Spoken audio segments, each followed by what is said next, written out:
السلام عليكم ورحمة الله وبركاته. إن الحمد لله نحمده ونستعينه ونستغفره ونعوذ بالله من شرور أنفسنا ومن سيئات أعمالنا. من يهده الله فلا مضل له ومن يضلل فلا هادي له، وأشهد أن لا إله إلا الله وحده لا شريك له، وأشهد أن محمدا عبده ورسوله. أما بعد.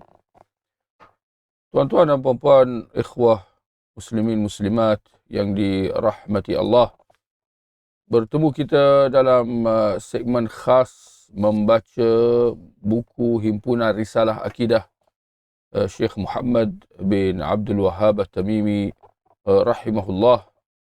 Tuan-tuan dan puan-puan, dalam segmen kali ini kita akan membahaskan sebuah lagi risalah karangan Syekh Muhammad, risalah beliau yang berjudul Al-Usul As-Sittah, enam prinsip dalam agama.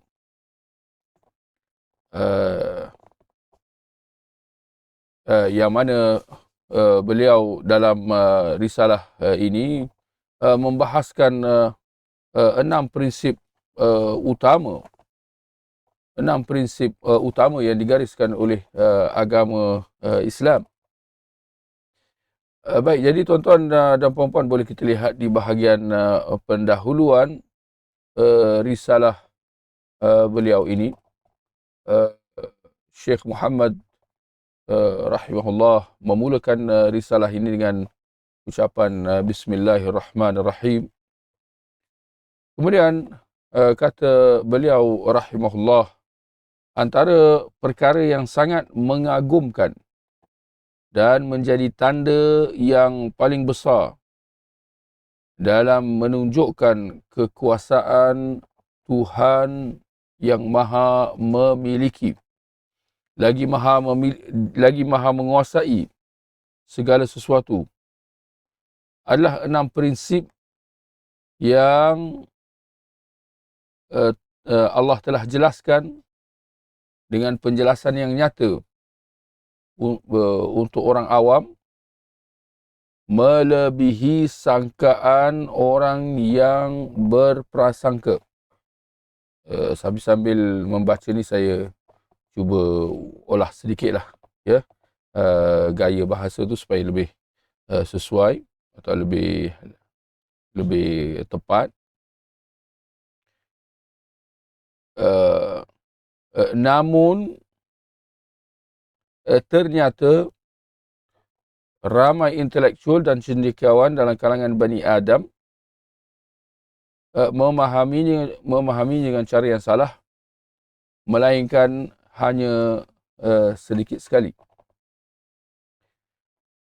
Tuan-tuan dan puan-puan, kita lihat pendahuluan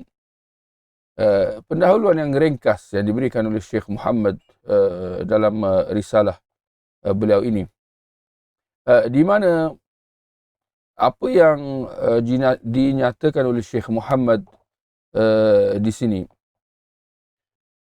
ialah seperti mana yang kita sedia maklum bahawasanya Allah Subhanahu Wa Taala telah menurunkan kitabnya Al-Quran sebagai penjelasan buat segala sesuatu, yang mana Rasulullah sallallahu alaihi wasallam telah menyampaikan keseluruhan isi Al-Quran ini dari awal sampai akhir dengan sejelas-jelasnya.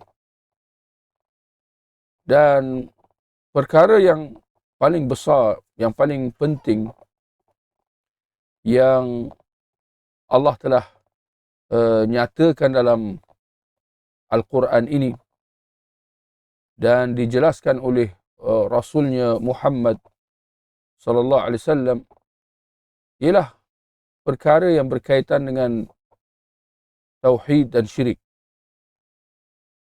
Ini perkara yang barangkali kurang ditekankan atau kurang diberi perhatian di luar sana. Perkara tauhid yang mana ia merupakan asas agama Islam dan asas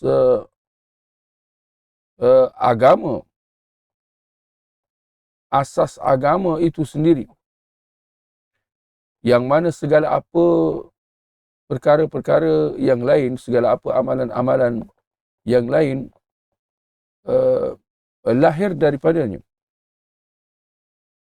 lahir daripada atau berdiri di atas asas tauhid ini.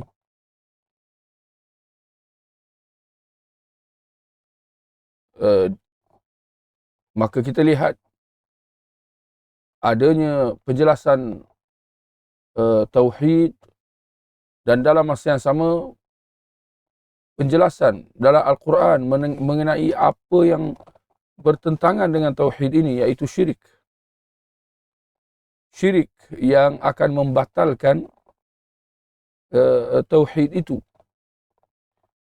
merosakkan tauhid itu andainya seseorang itu terjebak di dalamnya, sehingga mana orang yang terjebak dalam syirik itu dia akan memusnahkan segala apa saki baki, segala apa tauhid yang telah wujud sebelumnya. Ini kerana tauhid dan syirik merupakan dua perkara yang bertentangan antara satu sama lain, sehingga mana dia tidak akan dapat berhimpun, tidak akan dapat terkumpul, tidak akan dapat berkumpul dalam diri seseorang itu. Maka tidaklah tauhid bertapak dalam diri seseorang kecuali setelah segala apa syirik yang barangkali ada dihapuskan. Demikian sebaliknya, andainya syirik itu menyusup masuk dalam diri seseorang itu, menyusup masuk dalam keyakinan dan kepercayaan seseorang itu, melainkan dia akan membatalkan apa sahaja tauhid yang ada dalam diri seseorang itu. Maka kerana itu kita mendapati bahawa Allah Subhanahu Wa Taala telah menjelaskan perkara asas ini dalam kitabnya Al-Quran, sehingga mana sedar tak sedar tuan-tuan, kalau diperhatikan Al-Quran, diperhatikan surah-surah yang ada dalam Al-Quran, hampir sahaja boleh kita kata bahkan dalam setiap surah itu kita akan dapati ada penjelasan mengenai tauhid ini dari satu sudut atau dari satu sudut yang lain, di samping penjelasan mengenai syirik. Dan kita mendapati bahawa manusia, kaum muslimin, membaca Al-Quran, membaca surah-surah ini berulang-ulang kali. Tinggal lagi satu perkara yang perlu diperhatikan, ialah betapa sedikitnya mereka yang menyedari perkara yang kita telah sebutkan tadi. Menyedari tentang perkara besar yang dijelaskan dalam kitab suci Al-Quran ini. Perkara berkaitan dengan tauhid dan syirik. Ramai yang kurang memberi perhatian atau ramai yang tidak menyedari tentang perkara ini.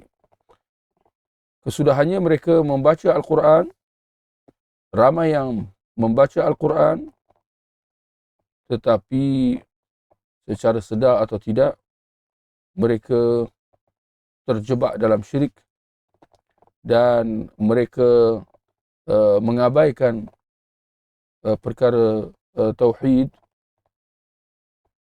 sedangkan dalam masa yang sama mereka membaca Al-Quran. Dan perkara ini mungkin dapat kita kata berlaku kerana kesudahannya manusia rata-rata dalam kalangan kaum muslimin, sekalipun mereka membaca Al-Quran, tetapi kesudahannya mereka masih menjalani kehidupan mereka seharian mengikut apa yang mereka telah warisi daripada ibu bapa mereka turun temurun, mengikut apa yang mereka belajar dari guru-guru mereka turun temurun. Maka asas pegangan mereka ialah mengikut apa yang mereka dapati dilakukan oleh datuk moyang mereka. Asas pegangan amalan mereka ialah mengikut apa yang diamalkan oleh masyarakat di sekeliling. Dan tidak pula terlintas dalam fikiran mereka untuk mereka memerhatikan isi Al-Quran yang mereka baca itu, mentadabbur, memerhati dan meneliti dan membandingkan antara apa yang ada dalam Al-Quran dengan apa yang diamalkan oleh masyarakat di sekeliling, dan menilai sama ada apa yang diamalkan oleh masyarakat bersesuaian dengan isi Al-Quran itu. Jadi ramai yang kurang memberi perhatian mengenai perkara ini. Sedangkan Al-Quran itu merupakan kitab petunjuk, panduan buat manusia, panduan buat kaum muslimin. Perkara yang diakui sendiri oleh rata-rata kaum muslimin, tetapi sejauh mana mereka benar-benar menjadikan Al-Quran itu sebagai panduan, itu menjadi persoalan besar di sini. Realiti menunjukkan bahawa rata-rata dalam kalangan kaum muslimin mereka sekadar bertaklid, ikut-ikut, sekadar menelusuri jalan yang telah dilalui oleh datuk moyang mereka. Apa yang mereka warisi turun-temurun, apa yang mereka warisi dalam adat budaya, itulah yang menjadi amalan mereka, dan itulah yang menjadi ikutan mereka. Bagaimana dengan Al-Quran? Ternyata kesudahannya Al-Quran itu sekadar dibaca untuk dapat keberkatan, sekadar untuk meraih pahala dengan membacanya. Tidak pula dijadikan Al-Quran itu sebagai kitab rujukan, kitab panduan untuk dihayati dan difahami serta diamalkan isi kandungannya.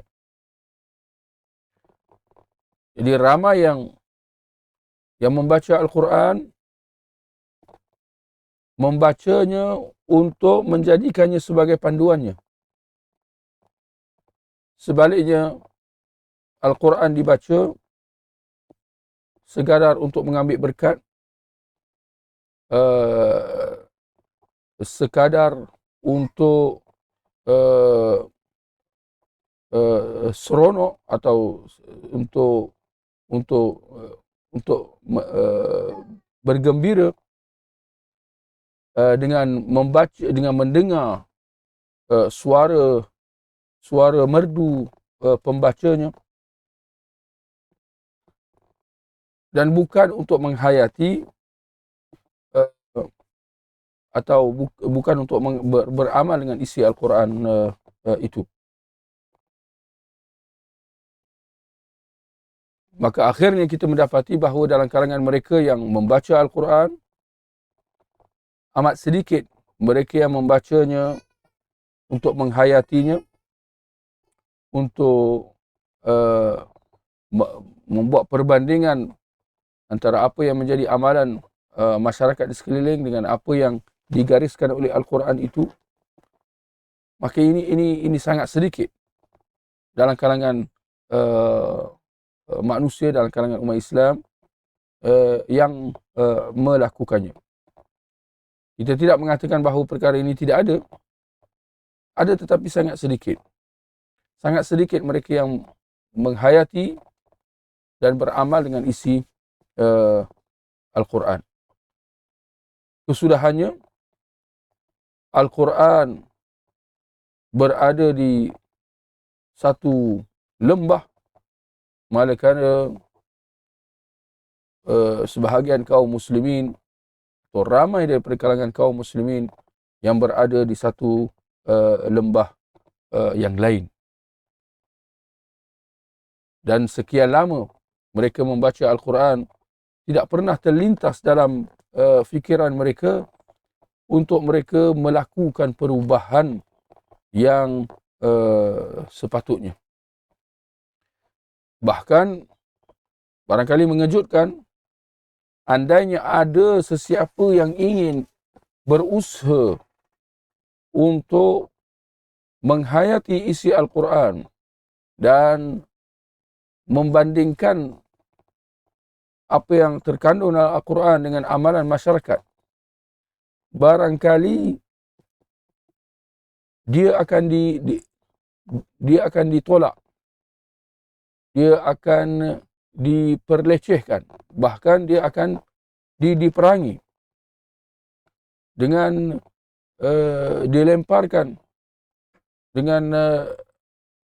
dilemparkan sebagai orang yang tidak betul, sehingga dituduh sebagai orang yang sesat. Bahkan dia akan dilihat sebagai orang yang keluar daripada jalan agama, atau dia dikatakan membawa pemikiran yang baru dan sebagainya. Sedangkan apa yang ingin dilakukannya ialah untuk menghayati isi Al-Quran dan mempraktikkannya seperti mana yang sepatutnya. Dan itu yang kita lihat berlaku ke atas susuk tubuh penulis risalah ini, Syekh Muhammad At-Tamimi rahimahullah, apabila beliau menggerakkan usaha ini, usaha untuk mengembalikan umat Islam kepada isi ajaran agama bersesuaian dengan apa yang ada dalam Al-Quran dan As-Sunnah. Ternyata beliau telah diperangi ketika mana dakwah yang beliau ingin ketengahkan itu bertentangan dengan amalan masyarakat, bertentangan dengan adat budaya, amalan orang-orang Arab di semenanjung tanah Arab sana satu ketika dahulu. Beliau telah dilemparkan pelbagai tuhmahan. Beliau telah disanggah, ditolak.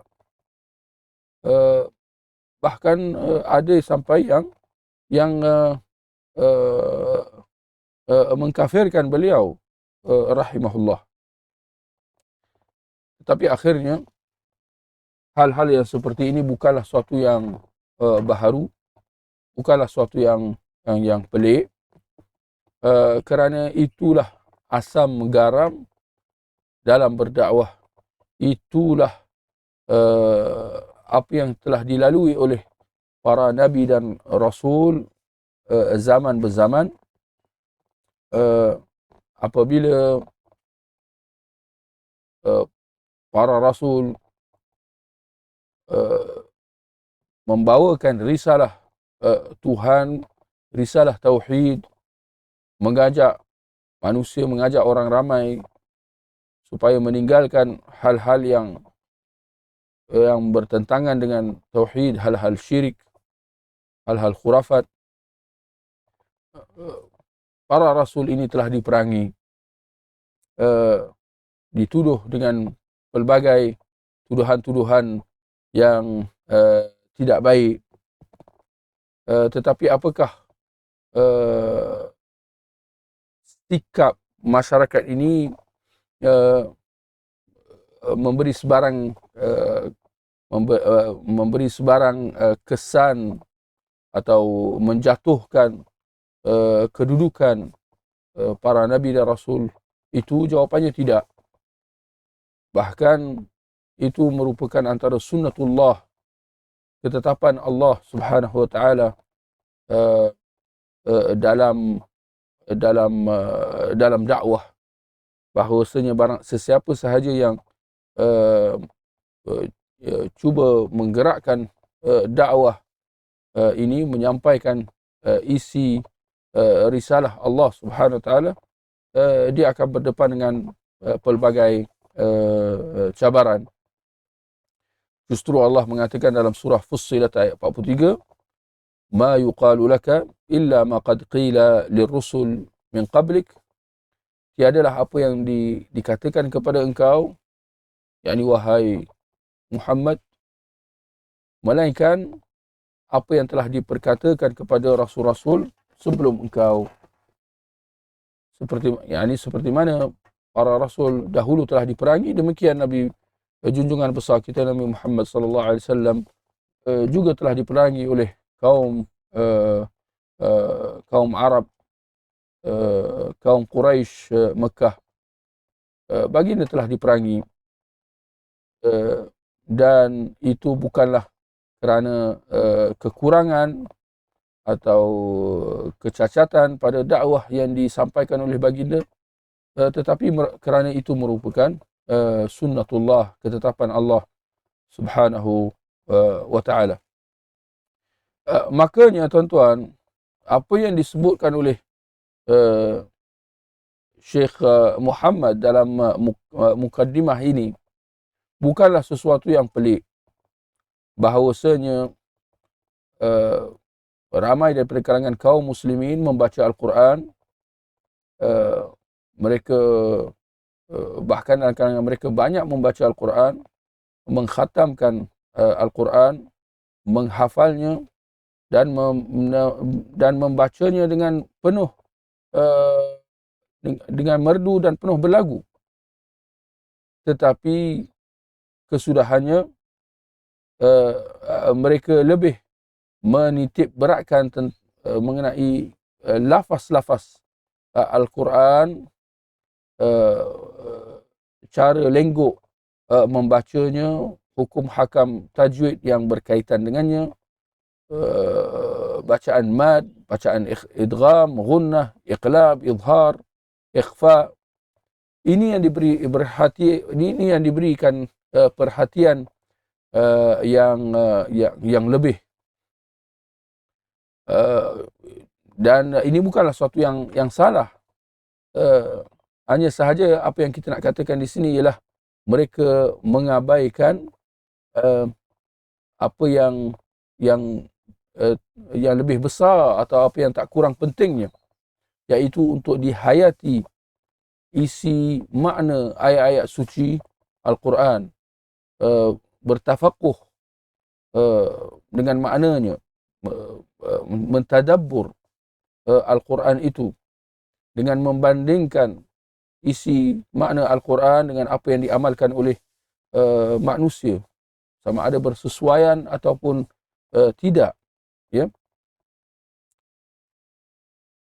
Baik, kemudian kita lihat seterusnya Syekh Muhammad, beliau menggariskan prinsip yang pertama, mengatakan prinsip yang pertama hakikat tauhid dan syirik. Kata penulis Syekh Muhammad, ia berkaitan dengan mengikhlaskan segala bentuk tata cara beribadah dalam agama Allah semata-mata dan menjelaskan perkara yang bertentangan dengan perkara tersebut, iaitu syirik kepada Allah, di mana Al-Quran telah menjelaskan prinsip ini dengan gaya bahasa yang pelbagai dan mudah difahami, sekalipun oleh orang awam yang paling jahil. Namun, apabila kebanyakan orang Islam dalam kalangan umat ini berubah kepada situasi yang terjadi sekarang, syaitan menzahirkan kepada manusia bahawa tindakan mengikhlaskan segala bentuk tata cara ibadah dalam agama Allah itu adalah satu perbuatan yang merendahkan kedudukan orang saleh, mengurangkan hak mereka, di samping menampilkan pula bentuk syirik itu sebagai salah satu bentuk kecintaan terhadap orang saleh dan para pengikut mereka. Tuan-tuan, lihat dalam beberapa ayat yang saya kira ringkas, ternyata Syekh Muhammad mengetengahkan permasalahan tauhid dan syirik ini dengan gaya bahasa yang agak kompleks atau agak detail. Maka beliau di bahagian pertama prinsip ini dia mengatakan prinsip yang pertama ialah berkaitan mengikhlaskan segala bentuk tata cara beribadah dalam agama Allah, dalam agama kepada Allah semata-mata. Nak mengatakan bahawa inilah prinsip asas utama agama Islam yang menjadi fokus dan perhatian para Nabi. Tiadalah mana-mana Nabi dan Rasul diutus melainkan untuk menyampaikan mesej ini, membetulkan perkara ini dalam kalangan masyarakat mereka. Maka fokus utama bukanlah untuk manusia itu solat, puasa, memperbanyakkan ibadah dan sebagainya. Sebaliknya, apa yang penting, apa yang menjadi asas ialah keikhlasan. Dan ada kala saya melihat perkataan ikhlas ini lumrah biasa digunakan, tetapi tinggal lagi sejauh mana yang memahaminya. Sedangkan ikhlas bermaksud atau ikhlas berkait rapat dengan erti tauhid. Mengikhlaskan, mengkhususkan segala apa ibadah yang dilakukan kepada Allah. Ini yang kita kata tauhid. Tetapi itulah ramai yang memahami atau ramai yang menggunakan perkataan ikhlas, memahami perkataan ikhlas itu, tetapi dalam masa yang sama mereka terjebak dalam hal-hal syirik dan apa yang bertentangan dengan erti ikhlas itu. Walhal ikhlas bermaksud meninggalkan segala apa bentuk syirik dan mengesakan Allah Subhanahu wa taala dalam ibadah. Dan ikhlas juga bermaksud segala apa amal ibadah yang dilakukan hendaklah ditujukan kepada Allah dan tidak sekali-kali memalingkannya kepada sesiapa selain daripada Allah. Tak kira sama ada malaikat, nabi, rasul, wali, orang-orang saleh. Itu maksud ikhlas. Sebab tu kita kata ikhlas tidak akan dapat direalisasikan melainkan apabila seorang itu meninggalkan syirik itu dan tidak mencampur adukkan amalan ibadah yang dilakukan dengan apa jua kesyirikan yang akan membatalkan ibadah yang dilakukan. Sudah hanya barang siapa yang merealisasikan ikhlas ini dalam ibadahnya, walaupun ibadah yang dilakukannya itu adalah sedikit, maka dialah orang yang bahagia, dialah orang yang selamat.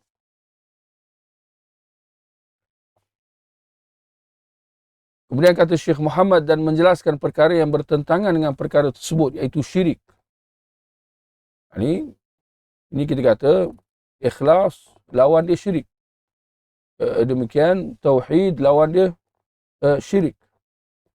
Syirik ialah memalingkan apa juga ibadah kepada Allah, kepada selain Allah Subhanahu Wa Taala.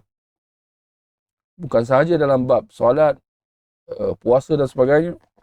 Demikian juga dalam urusan penyembelihan, dalam urusan nazar, dalam urusan doa, dalam urusan meminta pertolongan di alam ghaib, menyeru di alam ghaib.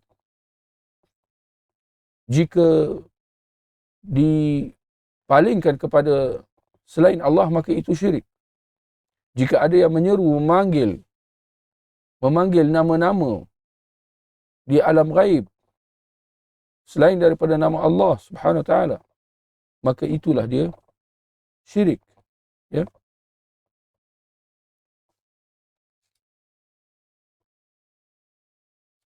Baik. Dan kata Syekh Muhammad, di mana Al-Quran telah menjelaskan prinsip ini dengan gaya bahasa yang pelbagai dan mudah difahami. Nak kata bahawa perkara asas ini banyak sahaja dalam Al-Quran.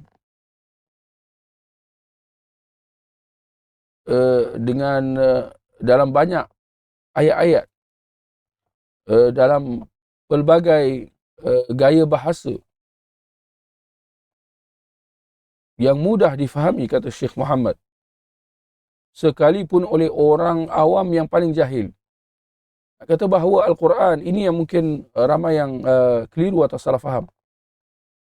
Ramai mungkin menganggap bahawa Al-Quran hanya untuk difahami oleh orang-orang cerdik pandai. Sedangkan ini adalah tanggapan yang batil. Kata Syekh Muhammad, Al-Quran menjelaskan prinsip ini, menjelaskan prinsip hakikat tauhid dan hakikat makna syirik dengan gaya bahasa yang pelbagai dan mudah difahami. Walaupun orang awam yang jahil, orang awam pun boleh faham perkara prinsip tauhid dan syirik ini yang dijelaskan dalam Al-Quran. Dia bukan suatu yang sulit, bukan suatu yang kompleks atau rumit. Tetapi menarik tuan-tuan kita lihat dalam perenggan yang kedua di bawahnya, kata Syekh Muhammad, namun apabila kebanyakan orang dalam kalangan umat ini, dalam kalangan umat Islam, berubah, apabila berlaku banyak perubahan dalam pemahaman terhadap agama dalam kalangan masyarakat Islam, kata beliau, syaitan menzahirkan kepada manusia bahawa tindakan mengikhlaskan uh, segala bentuk ibadah dalam agama kepada Allah. Syaitan mengelirukan orang ramai, mengelirukan sebahagian orang Islam dengan menimbulkan tanggapan bahawa perbuatan mengikhlaskan amal ibadah kepada Allah adalah satu perbuatan merendahkan kedudukan orang saleh dan mengurangkan hak mereka. Jadi, lihat bagaimana tipu daya syaitan. Perbuatan mengikhlaskan amal ibadah, sebagai contohnya, menyeru manusia, menyeru kaum muslimin agar mereka tidak memanggil di alam ghaib, tidak menyeru di alam ghaib kecuali nama Allah.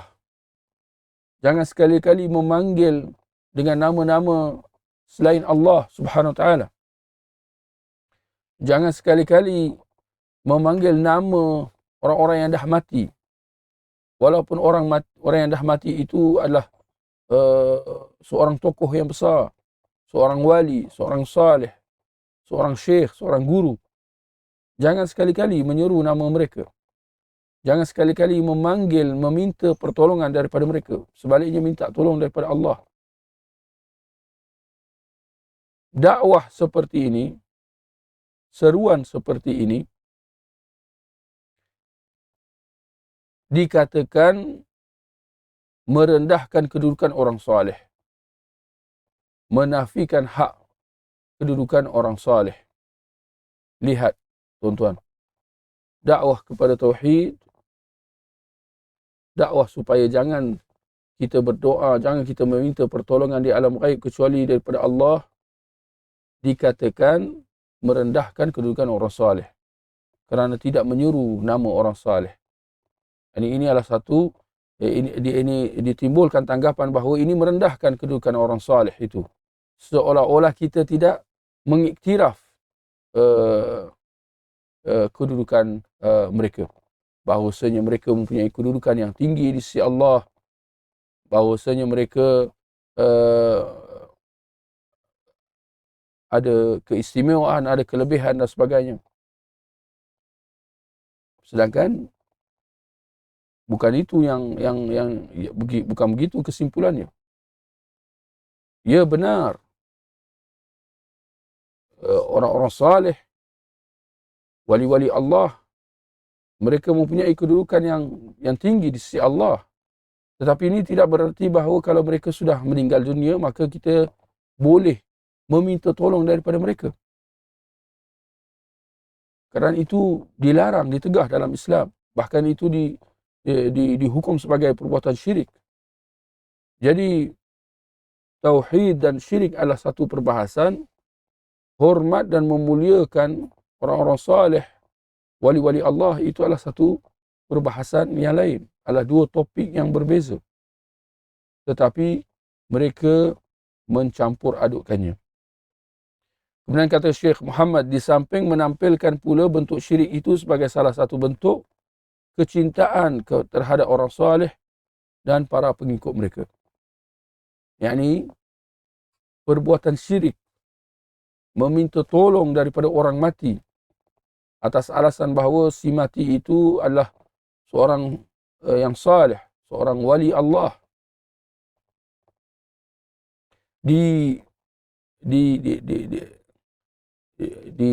Diketengahkan perkara ini, diajarkan kepada masyarakat, kepada orang Islam atas alasan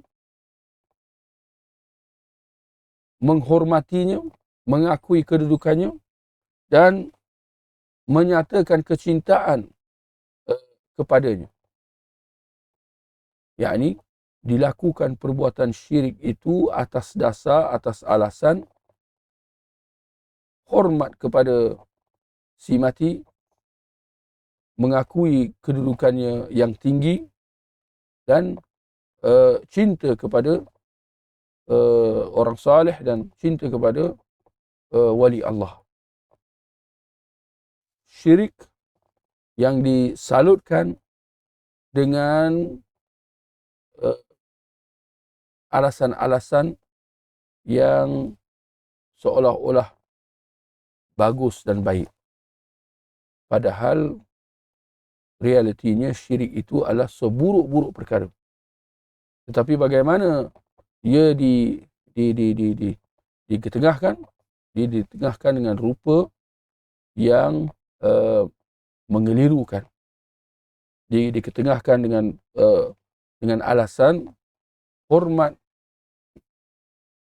orang saleh, cinta kepada orang saleh, memuliakan mereka dan mengakui kedudukan mereka. Satu perkara yang sangat tidak wajar, bahkan sangat tidak patut, ketika mana syirik itu adalah dosa besar yang akan membatalkan segala apa amal ibadah yang dilakukan oleh Muslim itu dan diancam dengan ancaman api neraka, wal'iyadu billah. Ikhwah, tuan-tuan, saya kira sekadar itu untuk kali ini, sehingga kita bertemu lagi untuk kita membahaskan prinsip-prinsip yang seterusnya. Wassallallahu ala nabiyina Muhammad wa ala alihi wa sahbihi ajma'in. Wassalamualaikum warahmatullahi wabarakatuh.